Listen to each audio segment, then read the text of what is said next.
And we're back. Welcome to the MercyCast, where we're learning the art of compassion through the adversity of life. I'm your host, Raleigh Sadler.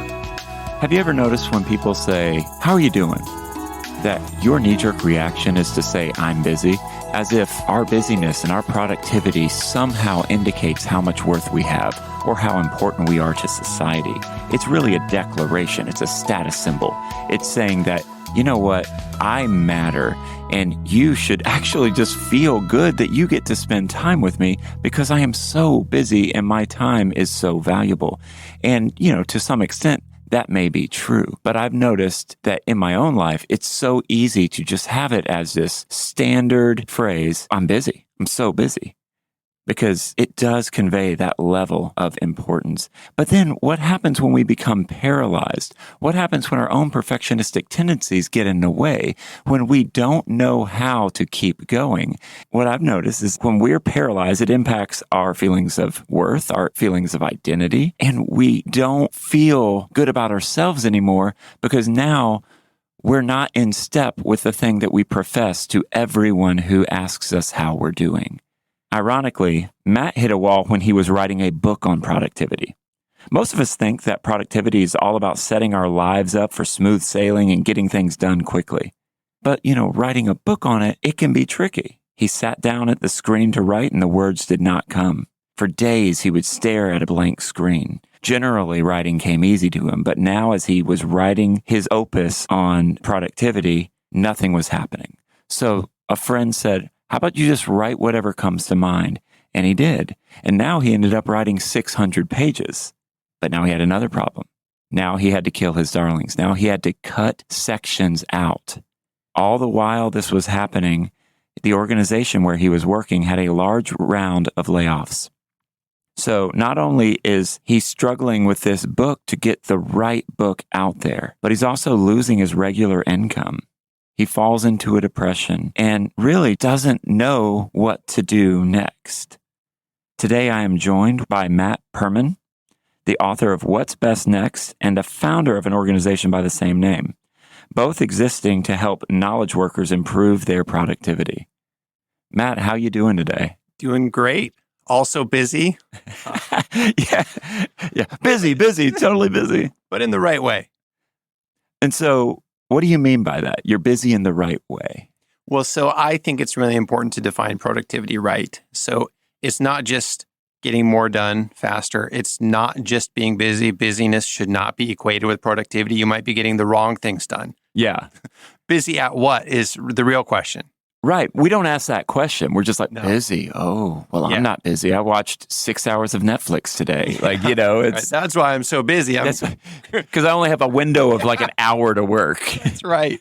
So there's really two things at the heart of how I define productivity. It's getting the right things done. So effectiveness with resource usage considered, which I used to neglect that part of things. We can talk about that later on in the podcast maybe.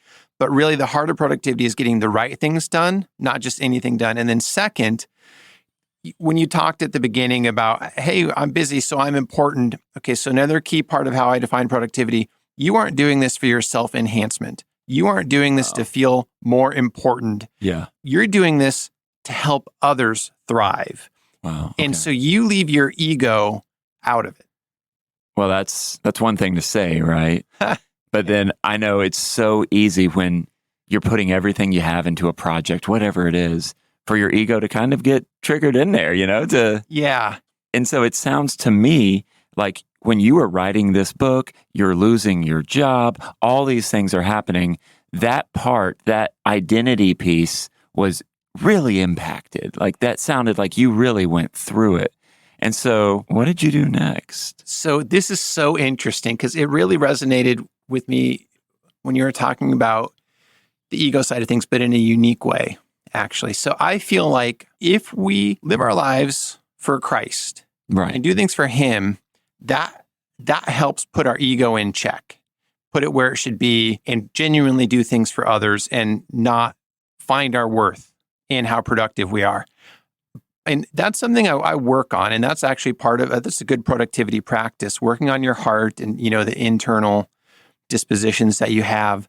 Where this really came and impacted me was my story also overlaps with the growing trend out there of people talking about church hurt, people who've been, frankly, mistreated by their churches in ways that are just off the charts crazy. Whether it could be spiritual abuse, feeling neglected, not feeling spiritually nourished during that time. Exactly.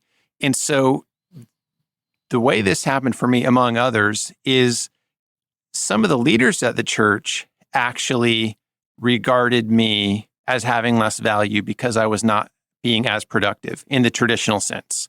Instead of getting chapters written, getting the book finished, I was struggling. It was taking forever. I could not predict how long it was going to take. And they viewed me as if there was like something wrong with me, as if I was somehow defective, instead of realizing this is a natural part of the struggles of life. Everyone is going to have struggles in different ways. It doesn't mean you're less valuable as a person. And really, I actually felt like, Jesus really lays into the Pharisees. And one of the things he lays into them about is he says, you are doing things to look good before others. And that is just out of place in my kingdom. Do things for the glory of God, not how you're going to look before others. And I felt like these leaders at my church, they had the wrong standard. They had the standard Jesus was condemning. They were saying, well, you're not looking good before others. They didn't use those words, of course. But this is the way they treated me, the way they talked. In other words, you're not looking good before others because this is being so hard, taking so long. And I was like, are we reading the same Bible? Because what I read in the Bible is we are to do good things for others through suffering. And there will be opposition and challenge. And that doesn't necessarily mean you're doing something wrong. Well, and it's interesting. You link value and productivity, and you say when your value is determined by your productivity, that is just a recipe for failure. That's a recipe for pain. That's a recipe where you just will not feel like you fit in. And it's interesting because you kind of counteract that view with this biblical view that we see in Scripture, where people are suffering along with everybody else, but as they're suffering, they're loving their neighbor, they're caring for others, and their value is not in what they do, it's who God made them to be and what He has done for them. Yep. And it's interesting, when we link value and productivity, that's less spiritual and more utilitarian. Oh, yeah. It really is. Like pragmatism is ruining today. It's like, if I do this, then I will matter. And I think, I lived in New York for 7 years, and my go-to response was, I'm busy. I'm getting things done. I'm making it happen. And I felt really good. And I was busy. I was working way too many hours a week and wasn't doing any self-care, wasn't taking a step back, and it impacted me. And it does that to many of us. But kind of stepping back and peeling back the layers and realizing that my value is not determined by what I do. Yeah. And I think one of the best things for me in that was the pandemic. Oh, yeah. When I couldn't do the things that I'd always done. Mm-hmm. And then I remember thinking, well, who am I now? Yeah. Who am I apart from what I do? Mm-hmm. And so as you're trying to help people be productive and get things done, how do you help them safeguard against their value being in what they do? Yeah, well, this is actually one of the reasons I wrote the book, because before being a productivity analyst or any of that, like my real love is theology.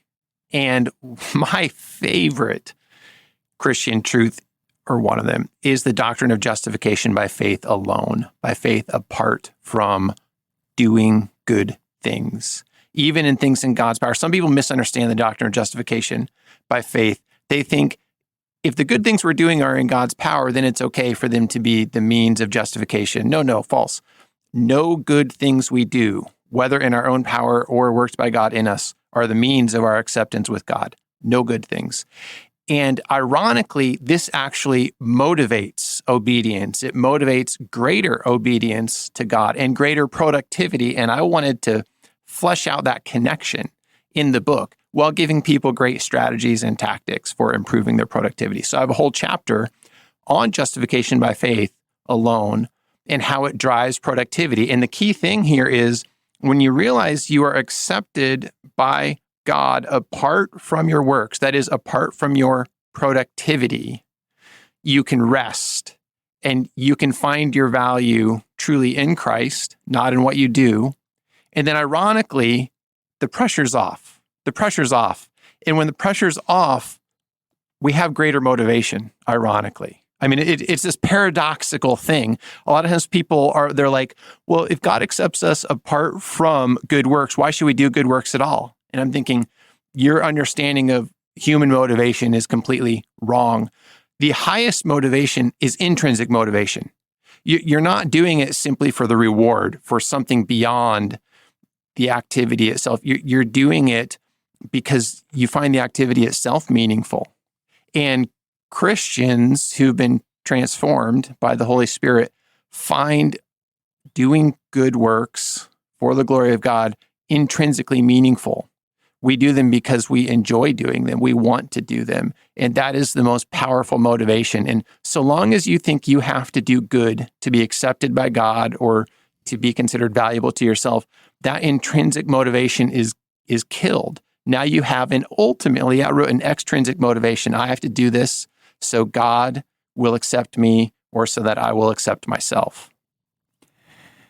It's interesting that you bring up justification by faith. In a previous episode, I sat down with Elise Fitzpatrick, and Elise said that the majority of her Christian experience, she had never heard anything about justification. Wow. And she said, well, wait a minute. I did hear someone say justify, never sinned. It's kind of like a way to remember what justification by faith is. But she said that's incomplete. Mm-hmm. It's not justify, never sinned. It's also justify, had always obeyed. Exactly. There are these two things that are credited to our account because of what Christ did for us. And so in this world of finding our value in our productivity, everything that we do is about, I need to do more. I need to be better. If I can do this, then I matter. If I say the right thing, or if I don't mess up, or if I don't fail, we're so afraid to fail that we don't do anything. But the gospel, this idea of justification by faith, that you're not saved because of your faith. My faith is just strong enough. Mm-hmm. No, you're saved by your faith, because it's not even the strength of your faith. The faith that you have is a gift. Mm-hmm. You are saved by the object of your faith. Yep. And I love how you say that when we realize that it's not this if and then construct. If I do this, then this will happen. It's because Christ died for sinners, I'm a sinner, therefore I am righteous in the sight of God. Mm-hmm. And once we understand that our justification comes from the life of someone in our place, then the pressure is off, then we are free. Tell me more about how to really understand that the pressure is off. Yeah, well, so I think showing grace to ourselves and others is really crucial. And we're able to do that when we realize the pressure is off. And so I do find it very important to be theologically anchored for our productivity. And now that's an uncommon insight, because a lot of people, when they think of productivity, they are thinking only of action and pragmatism. And I'm saying that's not going to give you true productivity. And also it's just not as exciting either. We need to have theological anchors. So in order to really absorb this reality that God accepts us apart from what we do, we need to meditate on the great truths of the Christian faith and the great truths of the Bible. Chief among them, yes, justification by faith alone, beautiful, but also, the nature of the atonement. I mean, that's amazing. John Murray's book, Redemption, Accomplished and Applied, is one of the best books I've ever read.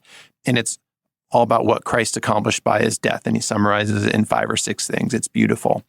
The doctrine of the Trinity, the doctrine of the incarnation, the two natures of Christ united in one person. These things give us roots and ballast, and they take us out of ourselves and into the object of our faith, which is Christ. And so this is why Redeemer Presbyterian Church here in New York City, they have this fellowship program called the Gotham Fellowship, where they train professionals in how to integrate faith and work. So it's like a productivity type of thing. They don't call it that, but like that falls within how I'm defining the scope of productivity. Right. And there's a huge theological component here. They read some very deep theological works, and I say amen to that. That's what it takes to get our eyes off of ourselves and truly start realizing and internalizing the fact that we are accepted apart from what we do. Well, and it's interesting because what you were saying is counterintuitive to everything that we know naturally about productivity. Mm-hmm. You know, that inclination to do more, do better. And you're saying, no, don't necessarily do that. Look outside yourself. I find it interesting that you really believe that for us to be productive, we have to have these theological anchors. Yep. Now, you know, I went to seminary and I've been around a lot of folks that would talk theology all day long in a coffee shop, but not be productive at all. It wasn't overflowing into, from what I could gather, our lives where we were actually getting things done. It was more, we were turning it inside on ourselves, kind of. Yeah. And so how do we look to these theological anchors and still continue to do things in light of them? Right. Absolutely. And I've seen that over and over again. And a couple thoughts on that. First, okay, to remember what Paul says, the aim of our instruction is love. So it's not mere contemplation.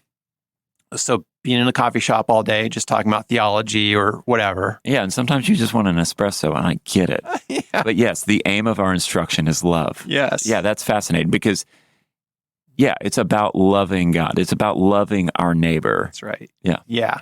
And so this has to issue in good works. And I see productivity, when I'm talking about productivity, I'm talking about love, because productivity is a set of tools for loving people better. This comes down to the outward focus of productivity. It's not ultimately for ourselves, for our own self-enhancement or whatever. It's for benefiting others. So productivity is a set of tools to help us love others.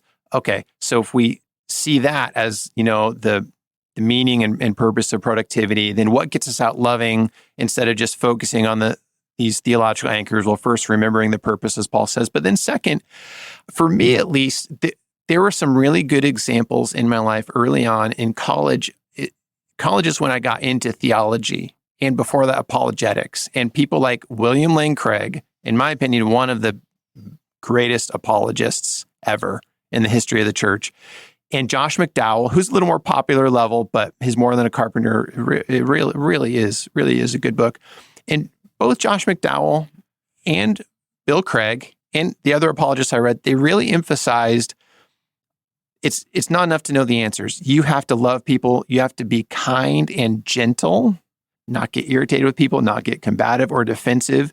So part of their teaching was the manner in which we should engage others. And that just had a big impact on me, a really big impact on me. And I think that's part of what helped me see, as I got into theology, this needs to terminate on love for God and love for others, which are the two great commandments. And so it has to result in action for others, not just satisfaction for myself. Well, it's interesting that you bring up evidential apologetics, because so much of that it's a tool for many to defend the faith in a sense, or to show that Christianity is a coherent worldview, or it's an idea worth exploring. Mm-hmm. But in it, people can become combative. Yep. And so I think it's interesting that you mentioned that both of these writers will say that, no, the chief aim here is to love.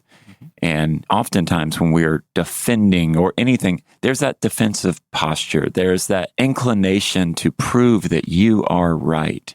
And in doing that, proving the other person wrong. And I think there's an aspect also where we have to acknowledge that the Holy Spirit is doing the work of transformation. Yep. So we can lay these things out in love.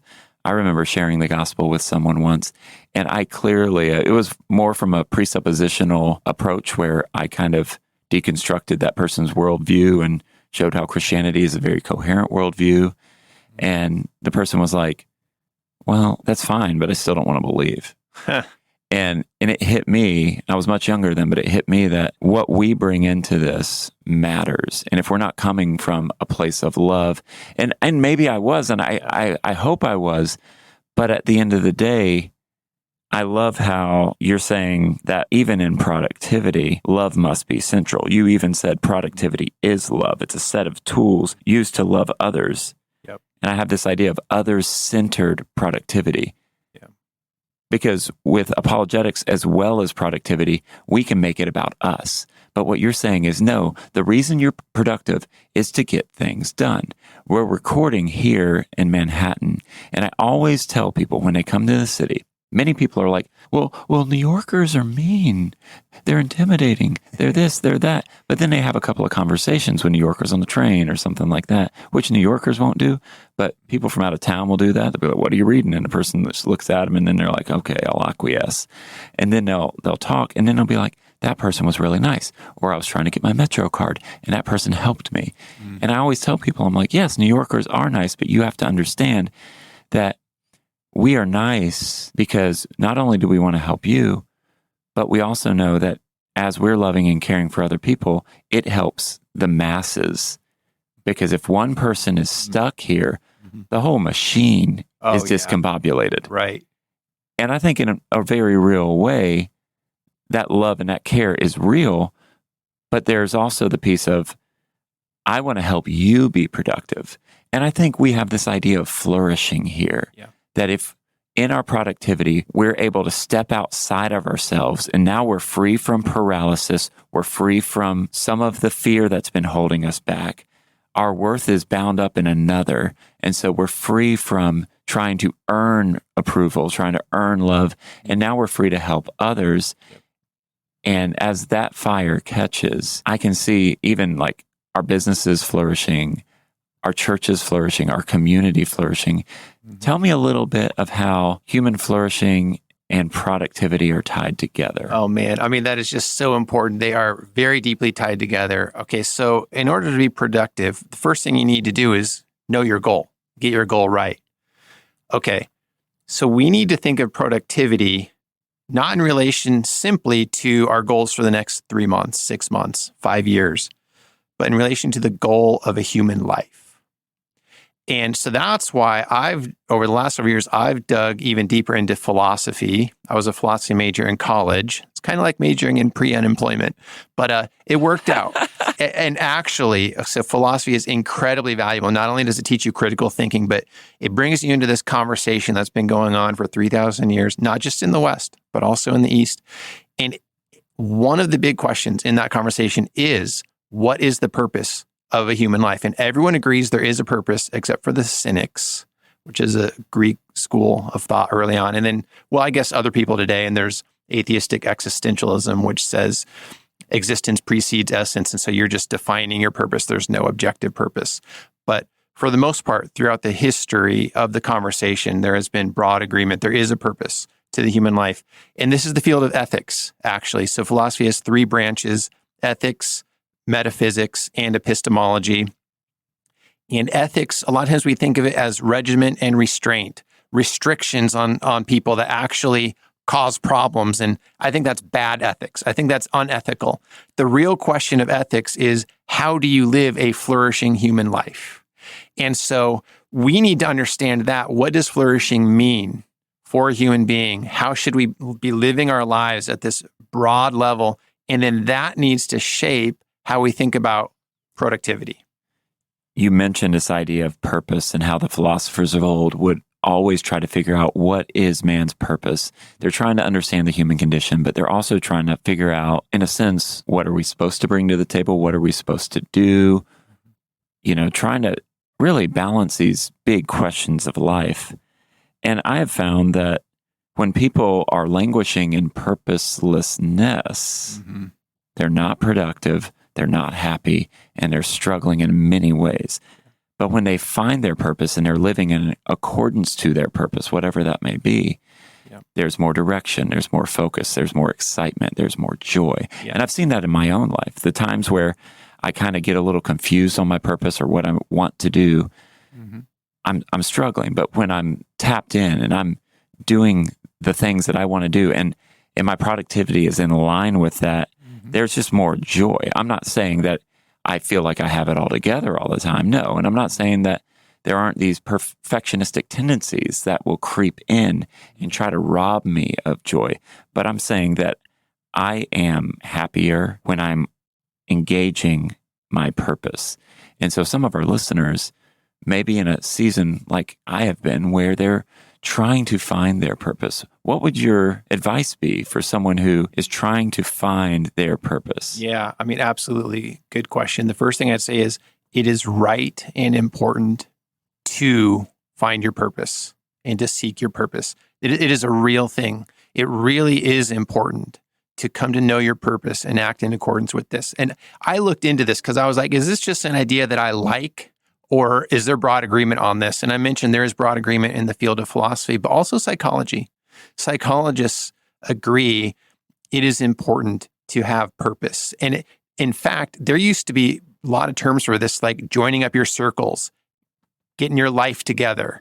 Like purpose is a concept in the field of psychology, not just in productivity and philosophy. This is a real thing.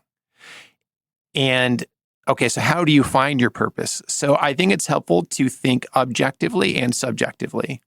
Objectively, why do human beings exist? Why does any human exist? We all share an objective purpose, and I think it is to know God.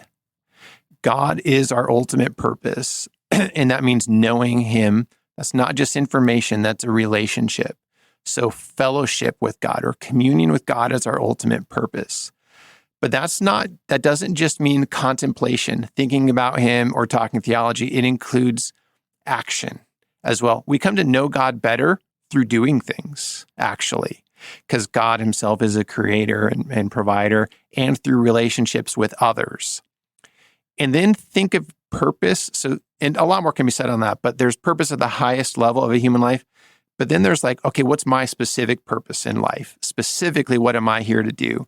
And I find it helpful to divide that into 5 areas. Most of the time we think of our profession. What's my purpose? What line of work should I be in and what should I accomplish there?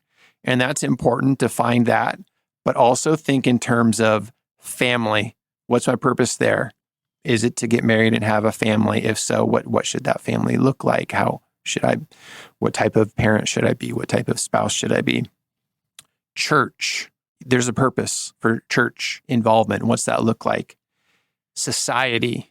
Just being involved with your community, with the state, with the world. And then individually, just yourself as a single unit. And Aquinas talked about this, like, so that's a real category, thinking of yourself just personally. And what type of person do you want to be? Character. What types of hobbies do you want to have? Things like that. So purpose ends up being a multifaceted thing. We have a set of purposes underneath the one uber purpose. So you would say that there's a kind of meta purpose. Yeah. Yes. To know God. Yeah.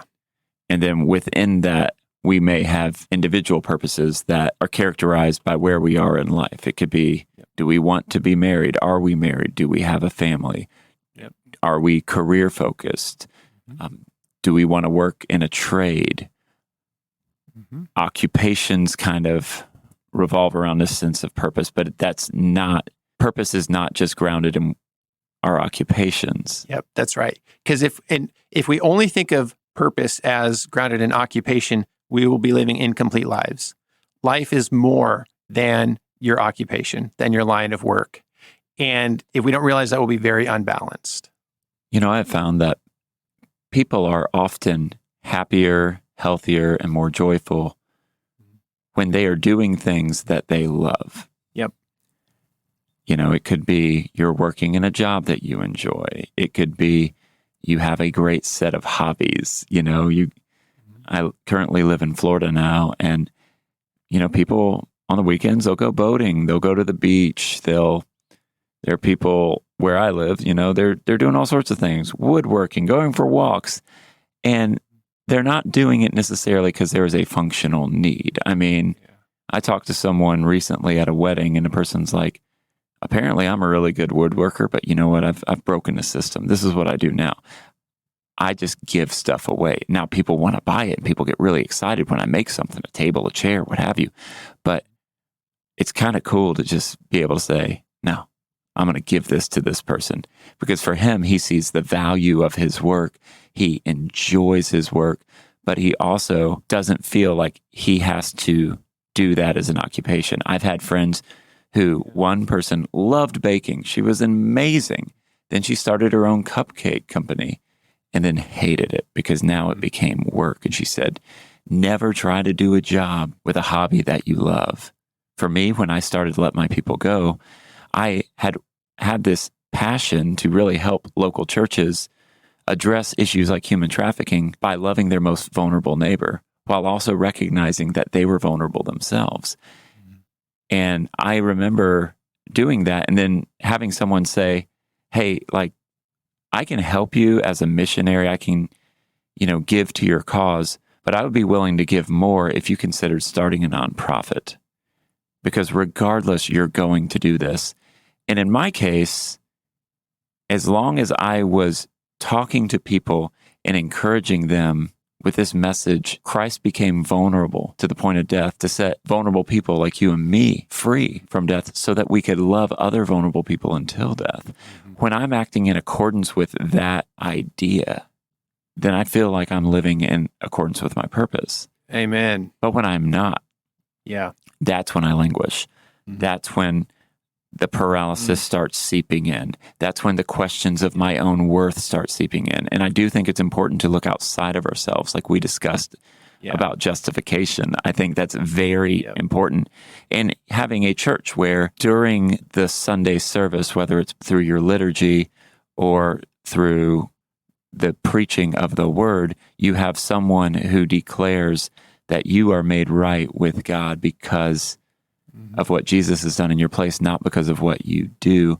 And that hearing that from outside kind of reminds us that we're free to rest, we're free to work, we are free. It's not just on us to remind ourselves. We need to hear that from outside, from objectively, from the sermons, in communion. I like the idea of reminding ourselves, but I also know that there are times where sometimes maybe I remind myself of the wrong things. Sometimes I speak to myself and my self-talk can be negative. And so having someone else say, no, that's not the truest thing about you. So true. The truest thing about you is whether you're productive or not, you have value. In addition to that inherent value that is inborn, Christ died for you. So you have that as well. Right. And so now you have this 1-2 punch. You have this double whammy. You are fearfully and wonderfully made on one hand, and the blood of Christ was shed for you on the other. And Amen. Both hands have nail scars. And now you are freed because of the scars of another to love others in spite of your own scars. Yeah, absolutely. And being a part of a church where we are reminded of that. And it's really too bad. A lot of people today have experienced church hurt, and that's really, really too bad and should not be minimized. But I'd encourage people to find a church. If they've been hurt, find a different church where you can go and be reminded, be part of a community that's bigger than you, because we can't do this alone. We do need these external reminders. And also, Christ is present at church. If you want to see Jesus, yes, the Bible, pray, the Holy Spirit is in you if you are a follower of Christ. Go to church. Jesus is there. I mean, you don't see him physically, but even in the Lord's Supper, there's a real presence of Christ there with him.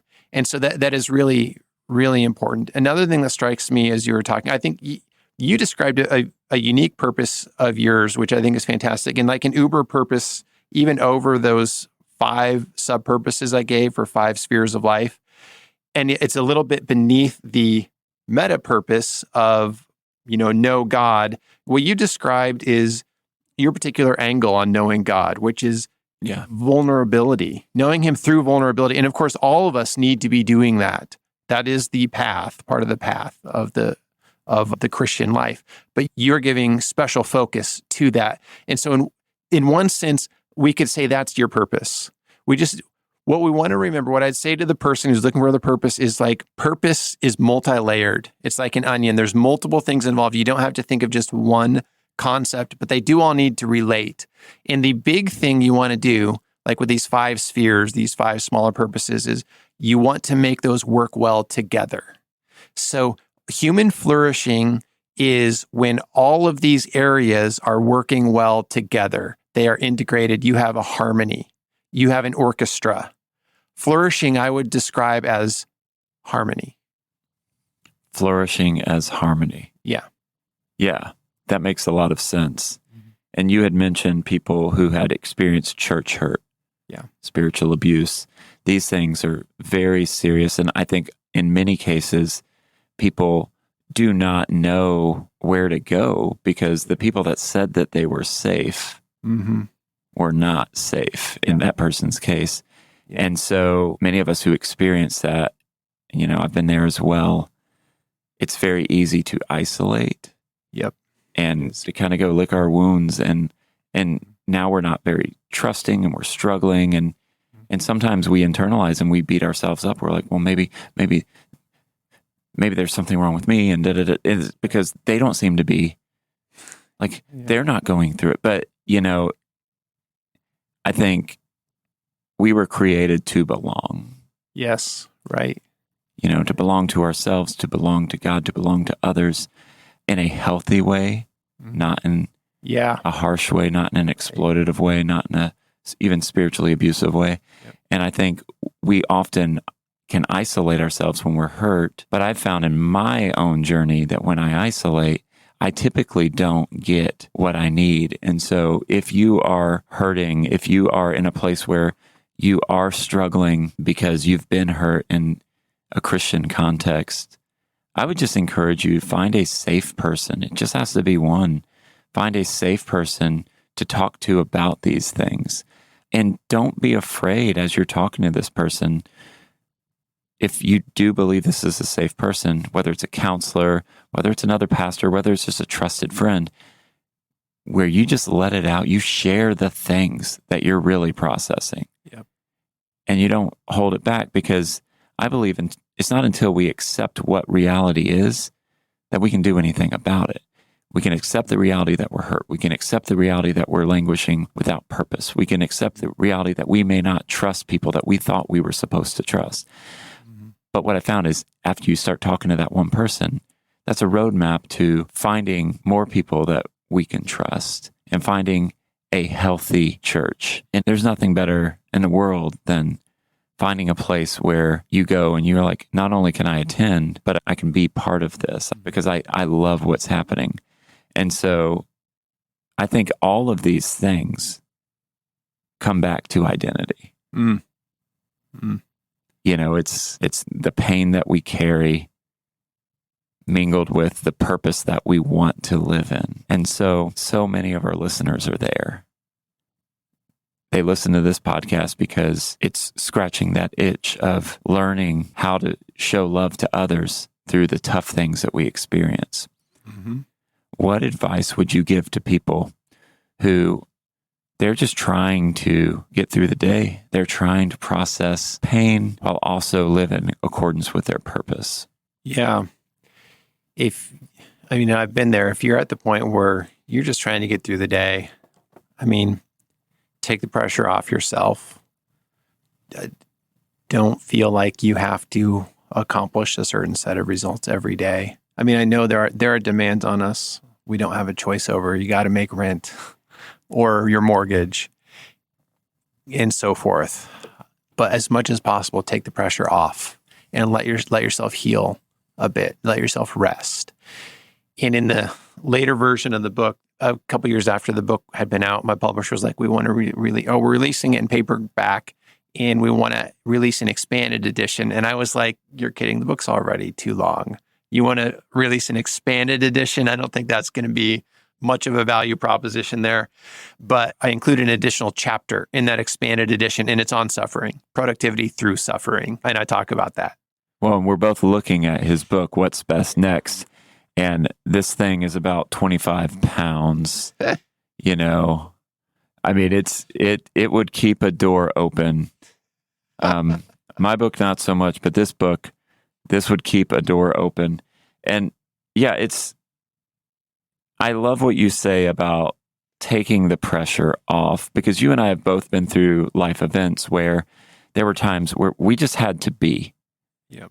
And we could focus on what was in front of us, but we didn't really have much more bandwidth than that, because, we were going through things where we needed to heal and grow and what have you. My final question for us, as you kind of give us that encouragement to take the pressure off, how do you do that? Yeah, so there's two parts. There's just the psychological component of giving yourself permission not to get a whole lot done. Yeah. But then the deeper question is, how do you do that? So what I did when I was going through that deep depression, and I had a really hard time working, and I did force myself to keep working about 10 hours a day. I had to start about noon. I couldn't start early. But the big thing I did to take the pressure off, in addition to giving myself permission to just not meet certain standards, was actually prayer and scripture. And I know that just sounds so simple and so basic, but it's so powerful because God does meet us there. So what I did first thing when I got up in the morning is I read the Bible for 2 hours, and it was just healing. It was just therapeutic.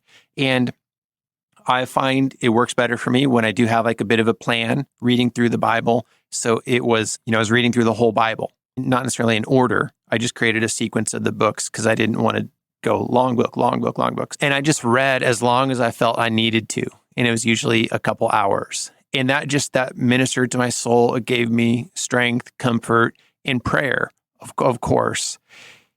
And those two things really anchored me. And then not having a standard of, I have to get this much done. And I just had, and then faith.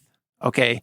Faith in the sense of what I'm not able to do, but I feel like I really need to be doing. I'm just going to have to trust God to take care of that. Yeah. And so trusting God will take care of these things that we are not able to do, and just hanging on. And that's how we won the American Revolution, by the way. For the first few years, it was not going well. And the strategy was just survive. That was Washington's strategy. Endure. And that was my strategy in this phase of depression and in writing the book. It was survive. Yeah. Persist. Just persist and trust God to bring through some breakthroughs. And it's interesting as we think about this survival piece, there's an element to the story of then General Washington that a lot of people don't think about because a lot of people don't know it. My great uncle was a guy named Patrick Ferguson. He created the Ferguson flintlock rifle. He was the leader of General Cornwallis's sniper team. And so he's there, he's in the woods, and he sees a leader with 2 Hessian soldiers. And he's like, I don't know if that's Washington or not, but they're exposed. They look sickly. He's thinking they're going to die because of exposure. And so as a gentleman, he did not shoot this person who 2 weeks later he would find out was General Washington. So wow. My great uncle died 2 weeks later at the Battle of Kings Mountain. And it reminds me that even when some things may be out of our control, that doesn't mean that everything is going to spiral out of control for us. Yeah, that's right. So when all you can do is just survive, and you're not to that point of thriving, just focus on that.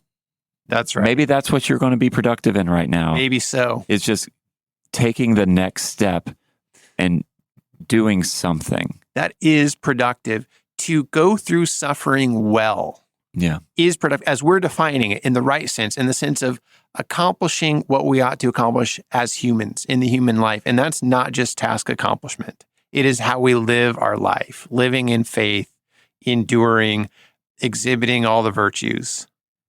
And so today, if you're listening to this and you're like, well, that was really good, but I don't know what to do. Our encouragement would be just do the next thing. Do something. Take action. Doesn't have to be big, but as you do that, there will be a ripple effect. There will be another thing. Just focus on that one thing if that's where you are. That's right. That goes to the title of the book. What's best next? So ask yourself, what is the best thing I can do next? Just one thing. If you can only identify one thing, do that. And that's a wonderful note to end on. Matt, thank you so much for joining me. Thanks so much for having me. It's a lot of fun. If you are interested in more conversations like this one, buy my book, Vulnerable: Rethinking Human Trafficking. If you want bonus episodes, as well as a plethora of other resources, become a paid member at lmpg.org for $10 a month. You will get access to our bonus podcast, More Mercy, where we dive deeper. Also, don't forget to hit that subscribe button and leave MercyCast a 5-star review. We want to hear from you, so you can email us at info@mercycast.com. Till next time, have mercy on yourselves and each other.